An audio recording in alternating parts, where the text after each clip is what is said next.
Hey everyone, so once we've done the basic texturing, I'm going to show you another way of detail texturing, and what I want to achieve basically is how do we get these layering of walls and plaster and bricks, right? So there are multiple ways of doing it. Obviously, you can just model it, every single object and component, and then layering next to each other, but obviously that's going to take a lot of time. So what I found actually is there's this great tool called Mask Tools, and I'm just going to show you what it does, and in the meantime explain to you the logic behind the tool. So first thing we have to do is just disconnect everything here. Put that aside. We're going to add the shader. Just here, I'm going to put in the color to the color, roughness into the roughness, normal into the normal, and we're going to put the displacement into the displacement. All right, so the cool thing about this tool is, as you can see, what I can do is I can combine two different textures together, and by the means of the mask I can adjust how the textures are going to layer on top of each other. So I'm just going to show you how it's going to look like. So we put in everything in the correct position. All right, so for the second texture, I found this brick texture on Megascans, which I'm going to use. So we drag it in, just like before, put it on box mode, sRGB, that's good. And then we go to color into color, and as you can see, we can't see the texture. So a good way to do that is just Control Shift, click, and you can see here. Wait, let me turn on the screencast key. All right, as you can see here, it looks like this, but we have to do obviously is Control T and put it on generate. So there's different ways of playing with the scale. You can just drag from up to down and then play around like this. But what I like to do is I press Shift A, turn in value, and then plug that value into scale. And the cool thing about this is it's controlling everything within one tool. And for me, that's just way more useful and precise as well. All right, so far so good. We go back to this, still don't see it. We're gonna plug in the roughness. That's the next step. And obviously non-color, box, vector, roughness. And again, we don't see it, so we're gonna add a color ramp. Plug it in, press Control Shift on the color ramp, and what I mentioned before, we're gonna look for a good contrast, right? We can always keep adjusting this, so that's not a problem for later on, just as a good base. Something like this. All right, go back. We're gonna have the normal map. Tune this off so that we have more space. Plug in the normal into the normal map. Plug this in here. All right, and then the displacement map. Oh, this one. Non-color displacement.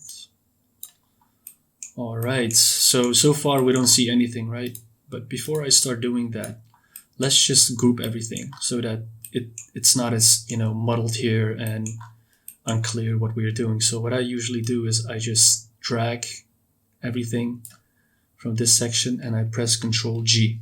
And then what it does is it puts everything into a group, which you can also adjust. Go to Node, and you can even adjust the colors or the name, the outputs. So albedo, roughness, normal, and displacement. And then you go back and tada, look at this. It's way more clear and it's way more clean as well. Same goes for this group. Control G. Let's see where everything is plugged in correctly. Yes. So albedo, roughness, normal, displacement. And then we go back here.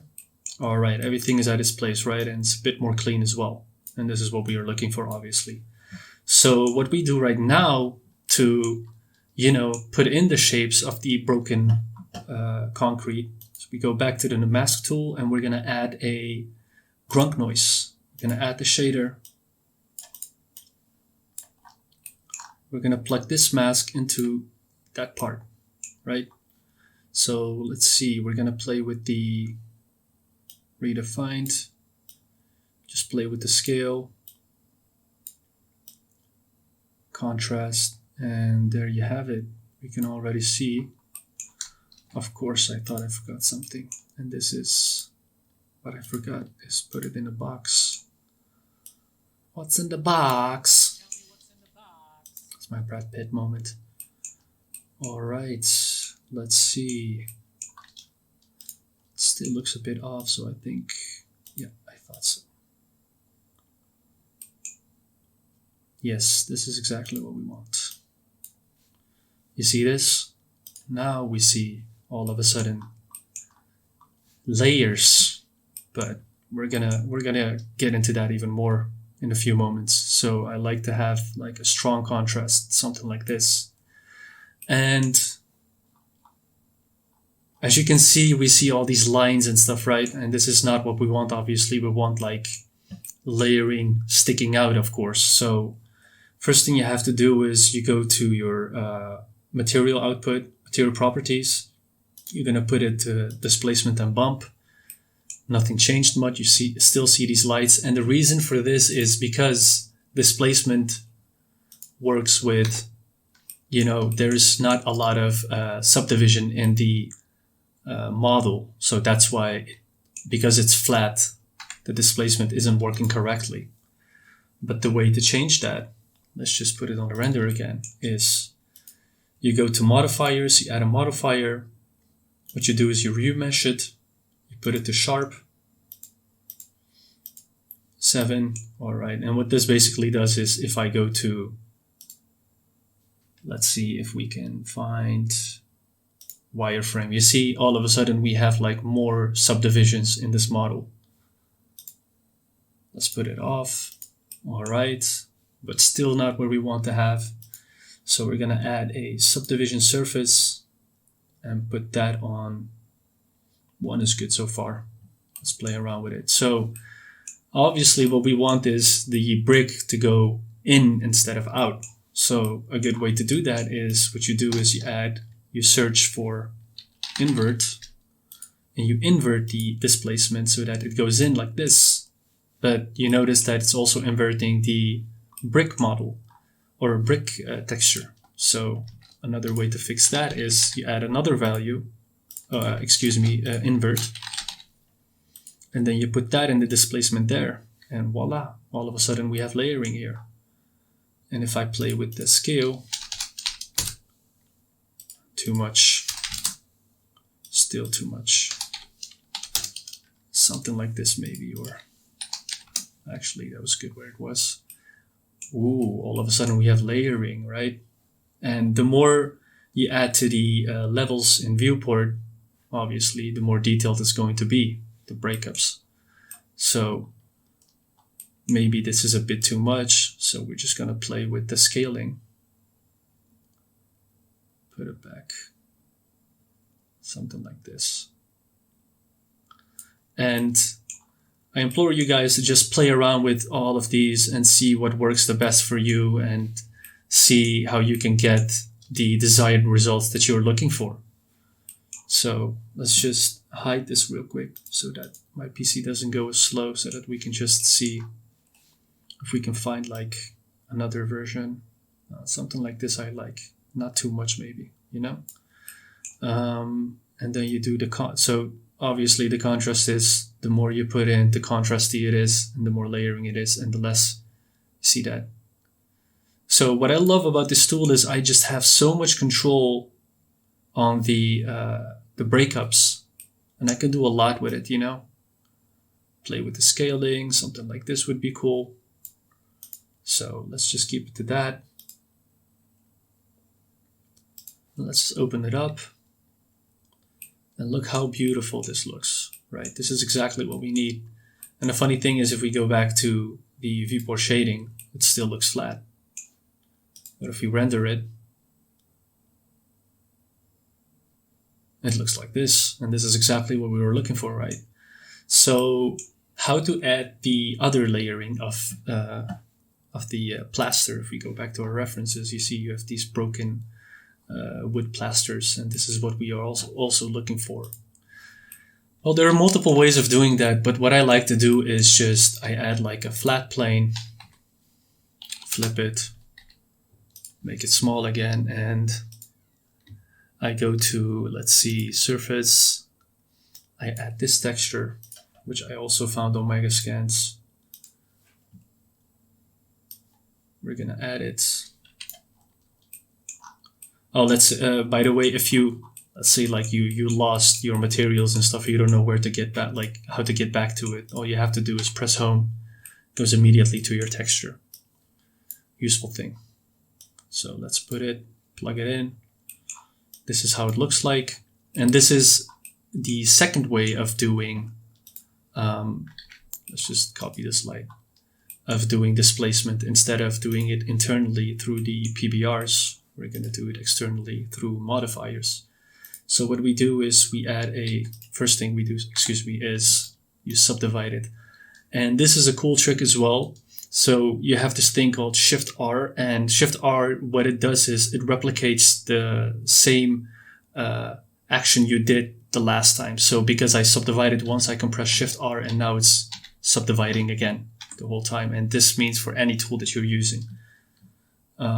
So we add a texture, we open our texture, and then we go to the displacement, open image, and what we do is subdivision surface, put it on level 2, displace, I'm gonna add the texture, and this is how it looks like. Maybe it's a bit too strong, so we're gonna push it back to maybe 0.2, something like this. You know, and you can just add another level of subdivision, or what I do is just, you know, subdivide it. Something like this is fine for me, you know, because think about it, right? If your camera was this close, then obviously your textures need to be a bit more detailed. But since this wall is going to be something like this in our scene, it doesn't really matter, you know, you're going to paint over in Photoshop anyways. All right, so we want this in between those, right? But how do we get the layering of it? So a good way to do it, I'm just going to skip the roughness and stuff because we've done that before, obviously. We're going to add the displacement. Again, put it on non-color. And now I don't have to put it on box because it's a flat plane. So we're going to put a color ramp, our best friend. We're going to put that color ramp in alpha. And again, what are we going to do? We're going to look for contrast. So what I'm trying to do is get rid of the black parts and only have the white parts, something like this. But now I notice that it's a bit too strong. So push it back a little. Let's see, something similar to this. Yes, that's awesome. So what I do then is, let's say we want it at this top part.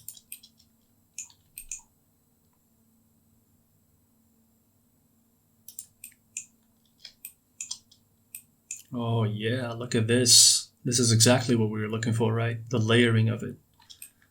So let's say you apply everything. Apply this one, apply. And, you know, not everybody has a fast or a big PC or whatever. So what I noticed with displacement is if you go to decimate, 65, but let's say you want it to be a bit less even, you just push it back to like, 0.5. We don't need that much. 1.3. You see, it doesn't change a lot. 2. That's fine. 24,000. And if we go back, how does it look? It still looks great. Awesome.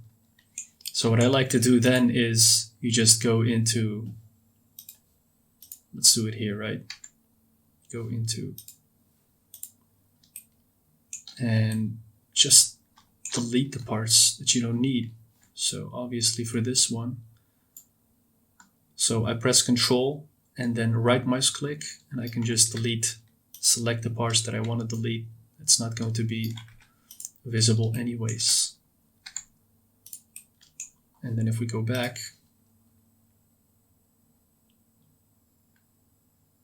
look at that. Obviously there are multiple ways of doing this, but this is just a great example of how you can achieve the layering within this tool. And the cool part about this layering is as well is like you can even add another mask tool on top and then add another texture, you know, and then plug those into the color, whatever. And yeah, you can just, I implore you guys to just play around with it, see if you can get the results that you are looking for, and then we can get to something similar to this quality. And the cool thing about this is let's say we unhide everything, right? All we have to do is we copy the modifier, Control L, modifiers, and then materials. Let's see, oh, obviously displacement and bump. Obviously what you have to do is Control A, rotation and scale. There you go, look at that.